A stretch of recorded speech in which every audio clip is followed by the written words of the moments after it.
l'ouverture des travaux de la conférence annuelle de l'administration pénitentiaire et de l'éducation surveillée, la réhabilitation d'une vingtaine d'établissements pénitentiaires à travers le pays, l'acquisition de 15 ordinateurs sont entre autres faits réconfortants. Enregistrer un bilan qui ne doit pas cacher les défis de Ségou, Ramata Konaté, Karamoko Traoré.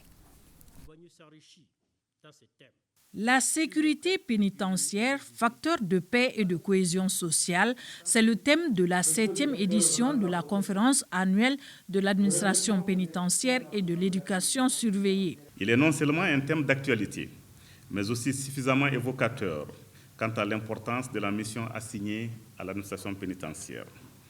En effet, toute société a droit de se défendre contre les menaces qui peuvent affecter le corps social, d'où qu'elles viennent. Cela inclut les individus qui, par leur comportement, constituent des dangers pour les membres de la société, pour leur propre sécurité et la sécurité de leurs biens.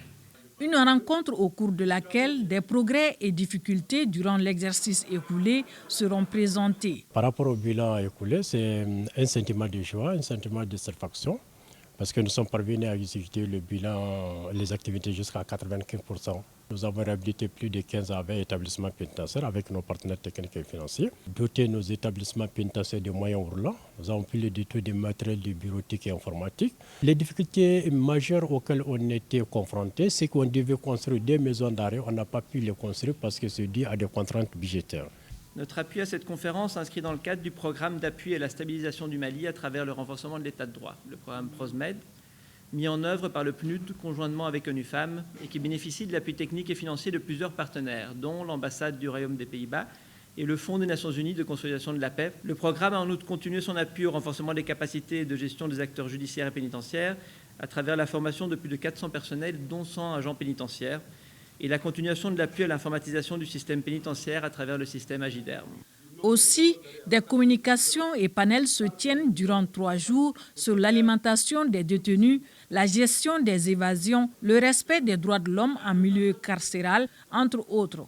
Autre temps fort de cette édition, la récompense des 3 meilleurs établissements pénitentiaires, Banamba première place, Bougouni deuxième et Koutiala troisième.